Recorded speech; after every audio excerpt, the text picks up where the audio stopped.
Three, two, one.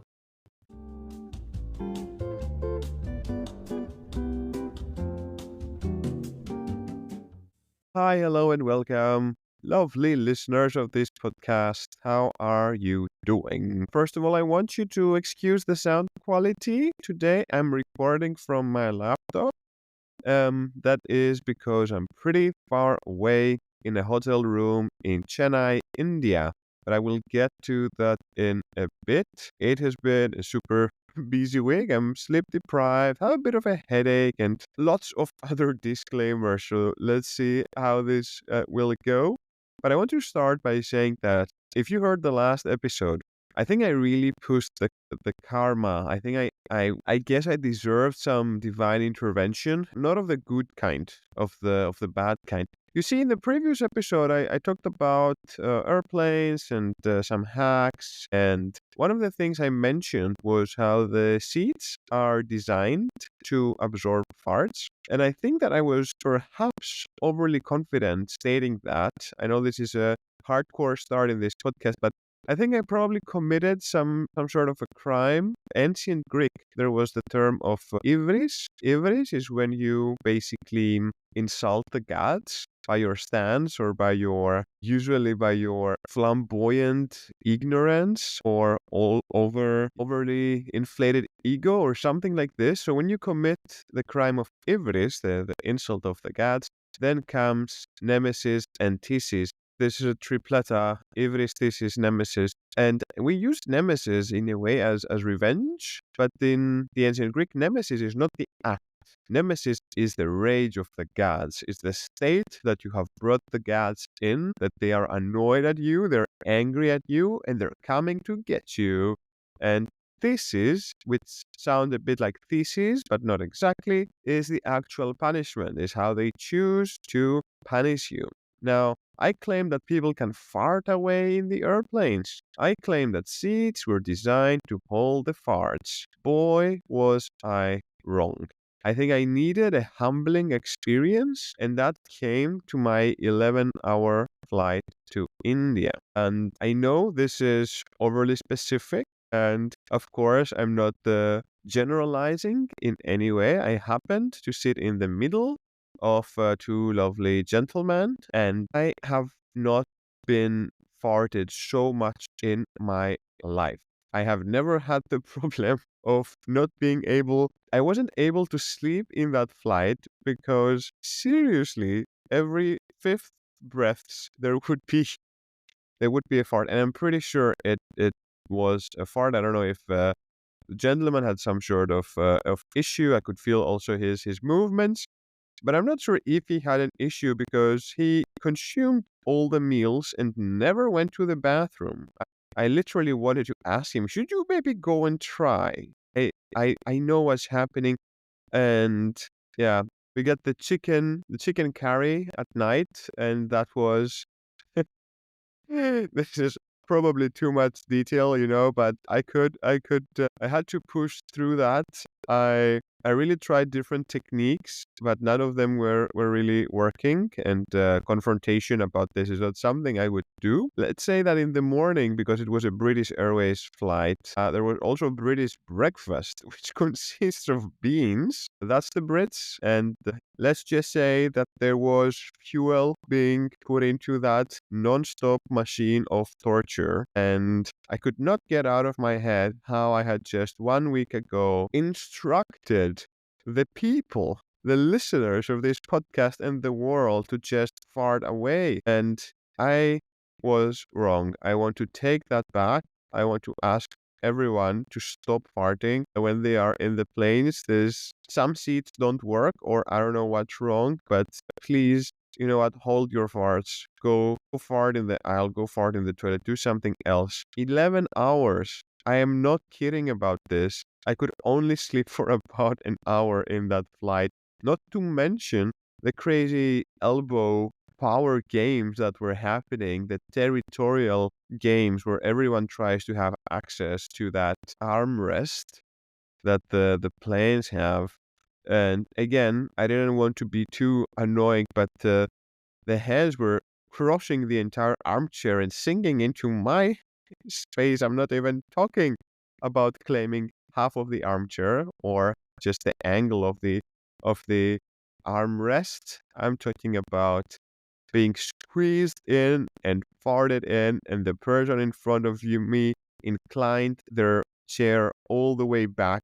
And those tiny TVs that they have to try and entertain you got about 5 centimeters from my face. And that was my journey. And I told myself, I'm not going to do the same because you can choose to pass it on. If someone inclines their seat, then they take so much of your space that it's a reasonable choice to recline your seat as well. But I thought, no, I'm not going to be that person. I will let the person behind me enjoy their space, which is a tricky thing. Who does this space belong to? Does the space in front of you belong to you or to the person that sits in front and can claim it with fucking their seat up? It's like Schrodinger's. Until you claim it, you don't know. Does that fly? It's everyone's and no one's. It's chaos. Planes should be more for a place that is so much order needed. I find the reclining seats to be an absolute source of chaos. But after many hours in that flight and trying to create a little bit more distance from the gas greenhouse effect I was finding myself in, after some hours, I was not strong enough. I turned back. I asked the person if it's okay. I reclined my seat and I joined the club. I became a gear in the system that I once fought. But this is how the system broke me. This is how I arrived here, completely defeated. And I will share a last thing around this. I think Instagram, whenever I think about something, serves me similar content. But apparently, if you want to not have to fight, this is only for males or those who identify as males. I'm sorry. It doesn't work otherwise. It works male to alpha male, I guess. If you want to claim the armrest in between these seats in the airplane, I saw this guy on Instagram that said, just paint your nails black. And then you put your hand there, and if the other person is like an alpha male, they don't want to touch, they don't want to get into this touching, space claiming exercise because they're homophobic, and that wins you the armchair battle.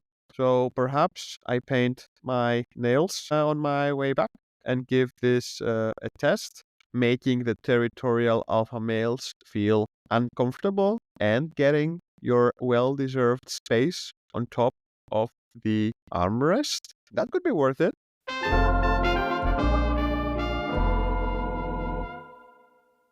I have to say it's my first time in India. I haven't been to Asia before. I've been to Japan. That was my only trip outside of Europe, actually. But I think Japan is a little bit like its own little universe, a beautiful universe that perhaps I should make an episode about.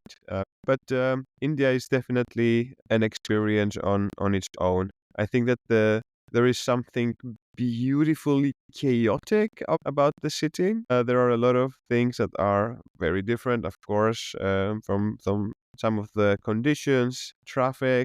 But I think that the biggest thing that affected me is the quality of the air. The air quality is really poor. You can feel how thick it is when you walk and you breathe and you just when you are outside. And it's also, I don't know if the word is smog, but that sounds like a word that should exist.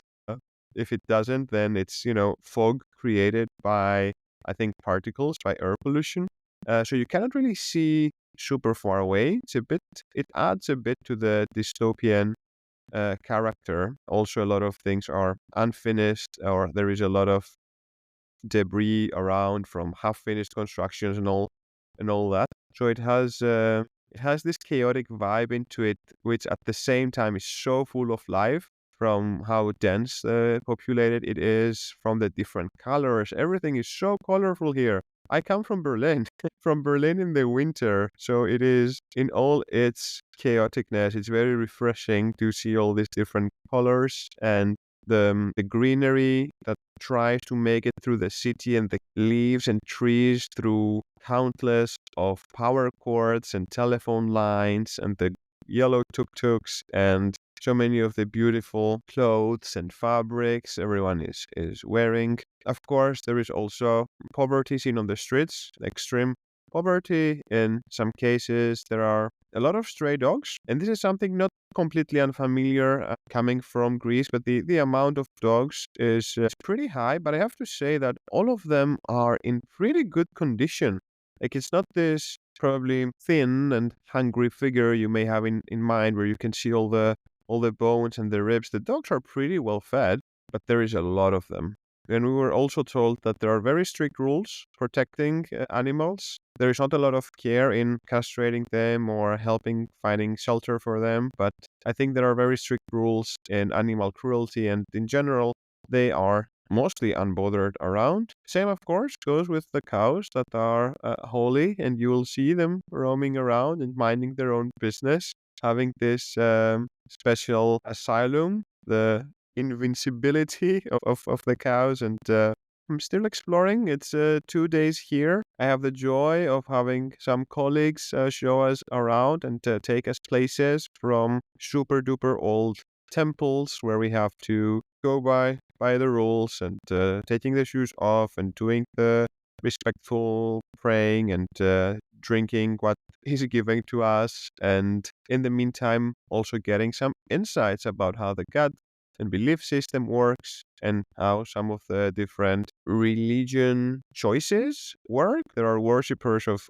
different gods, but they all are all part of the same system. So they still compete, saying that their god is kind of better, but they all belong to the same universe. If this was like the Marvel Cinematic Universe, it's all coming from the same place, but there is still some optionality. I'll share more updates in the next episode, but having a great time here. Everyone is very friendly, very polite, and I have to say there is a lot of staring happening, which I guess makes sense because you don't see a lot of Caucasians, should I say? I'm so bad with using the right terms, and it's funny because I'm Greek, so I would not be considered Caucasian in some cases, but definitely here. But there is a lot of staring happening, which I don't bother at all. I find it nice. I guess I would probably stare too. I like looking at people, and if someone is standing out, then why not have a look?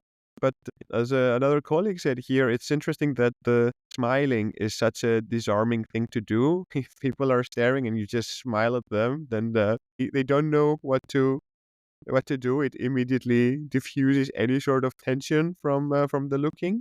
Maybe I bring more of that later on. Let me know if you had experiences from India, if you have any tips or tricks or things that made an impression on you. Feel free to send me a message. But I have a few random things to share with you that I fished out from the toilet that the internet is.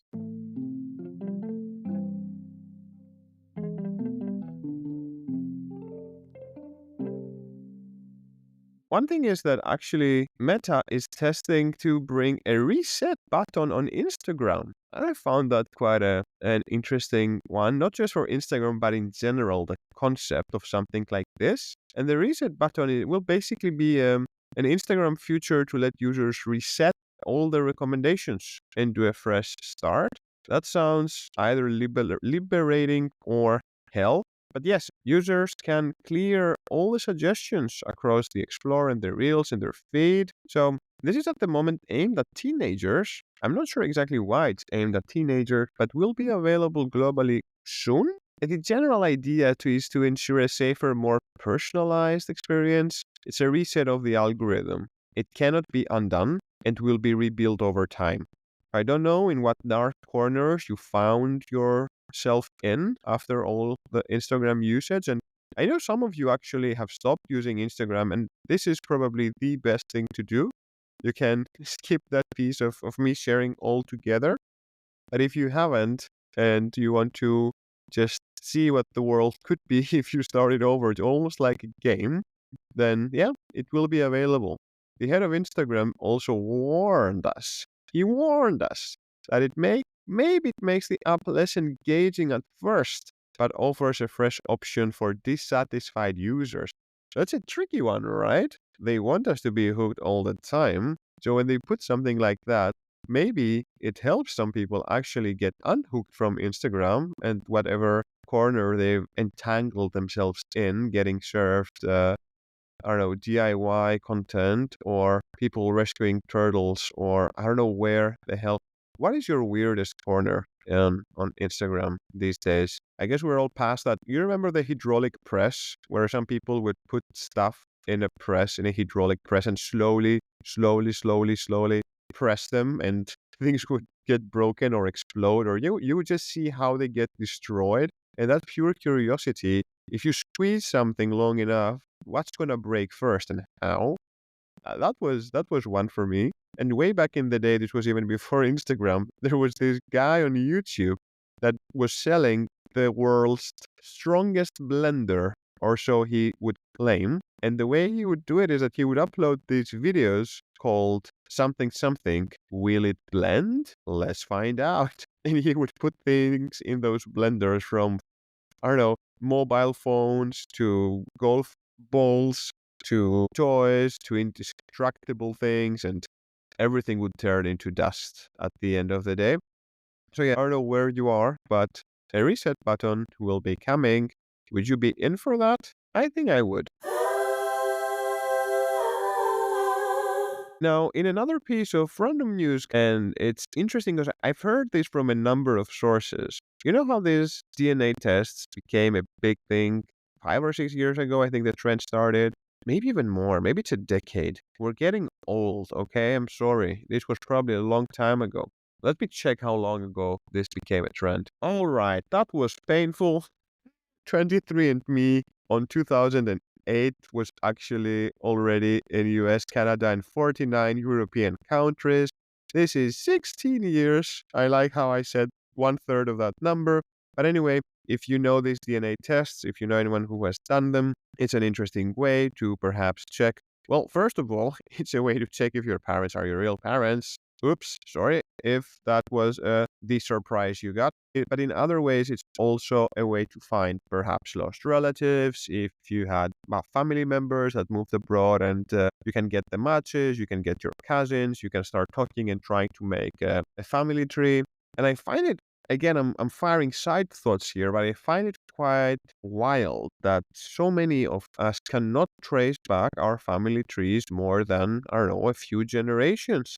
This could have been such a simple thing to do. Writing has been invented for thousands of years, and I would dare to say that having one piece of paper or preserving the information of who is who would not be the most difficult thing to do, at least in the past some hundreds of years. Maybe it's not of interest, but I find it very intriguing that our past in generations gets lost so quickly. So perhaps this is a reminder to ask your grandmas or your grandpas and try to make your tree. I don't know how this whole thing started. Yes, it started from the DNA tests. And I actually did one. I did one during Christmas. They also do Black Friday deals and Christmas deals. And I thought, my dad always says he's so Greek. So I thought, okay, let's test it out. And my mom comes from an island in Greece, and Ireland really had a lot of back and forth with piracy some hundreds of years ago. And that's an interesting one. There are surnames that indicate mixes between Greeks and others, because it's like not fully Greek surnames. It's like Greekified versions of foreign surnames of the past. So I was curious to see where things stem from. I did this DNA tests. Doesn't really matter what they showed. My dad was also quite Italian Greek. My mom had a little bit of Wales, a little bit of Anatolia, like the Asia, but not the far Asia. This is what we call Anatolia. Now, my point is that whoever has done any test like this has willingly given their DNA and has given their DNA to these DNA banks like 23andMe, MyHeritage DNA, and whatever. And these companies are actually obliged to work with the justice system of some countries. And what is happening now more and more and more is that a lot of cases of the past, police cases, mysteries, murders, where they couldn't find who did it, are getting solved through these DNA tests. Because imagine that someone does a crime, they leave some DNA there, but if their DNA has not been collected before, even if the police finds it, they cannot match it to a person. They don't just have everyone's DNA, right? You need to be a previous suspect. to get a test. Now, guess what happens if millions of people give their DNA samples in websites like this? The police can go and run a search. And there have been a lot of cases where people get busted because they did an ancestry test and didn't realize that their DNA is staying there forever. And in many other cases, it's not that the person who did it that has their DNA there. Maybe it's a brother or sister or the mothers or the children. It still indicates it can still lead to the perpetrator. So this is a new thing. I'm cooked. I've already given my DNA. I was tempted to check other things. If you have your DNA, you can download the file and then you can basically theoretically examine it in different ways. And I may have listed myself in some websites that take this DNA file and show you even more things. Maybe I didn't put my right information when I made my account. Maybe I put different names. But let's just say I was stupid enough to have my DNA around. So don't do the same, especially if you're plotting to do some crime or want to protect someone. Who knows how the future might be? Maybe we live in a dystopian hell where making no, I'm not pushing anyone to do crimes. All I'm saying is be careful of the ancestry tests. A TikToker revealed how they did a DNA test and then they got contacted because the grandmother of that TikToker was the one who committed a crime and landed her behind bars. So this is what I had to tell you, and I'll wrap it up with some final thoughts.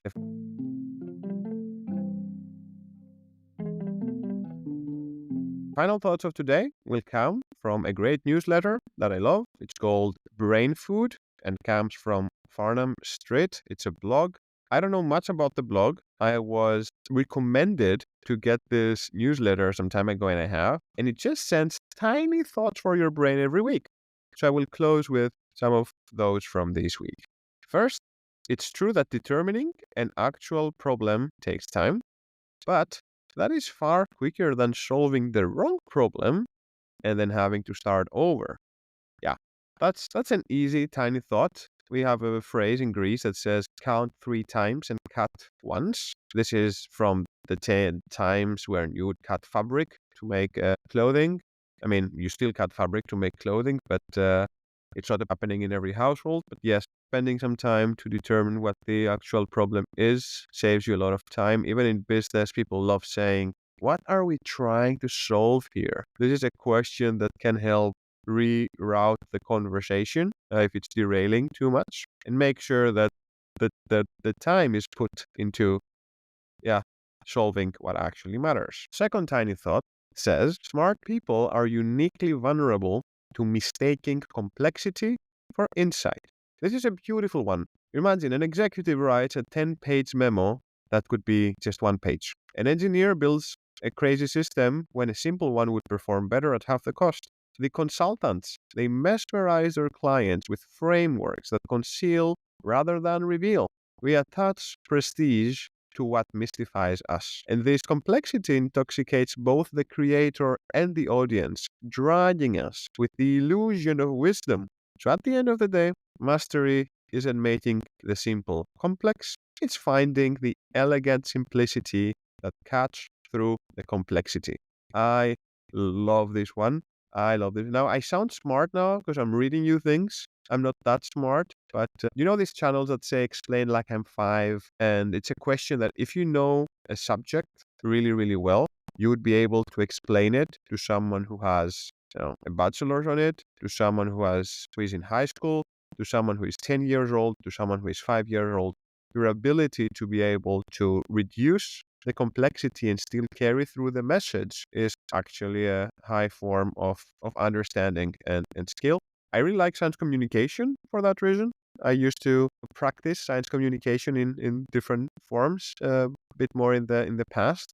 Just cut through the bullshit and say, okay, what is it that's happening here? Thankfully, science communication has evolved a lot in the past years, but so have all the fake news and all of the noise and distortion that happens around it. So I don't know who's winning, but yes, if you know something very well, hopefully you can explain it without using too many words. But I think it's time to wrap it up with this one. I'm sending you my greetings from the hot and moist Chennai. I'm wishing you all a great week as we're very soon entering into December. This year has almost gone by. The Christmas things must have already started being around you, whether it's markets or decorations or just the thoughts that you should start putting things out there, thinking about trees and gifts and all of that. That season is coming. If you like this podcast, feel free to subscribe and put the bell on and follow and all of these great things. Thanks for listening. Take care and see you next week. Ciao.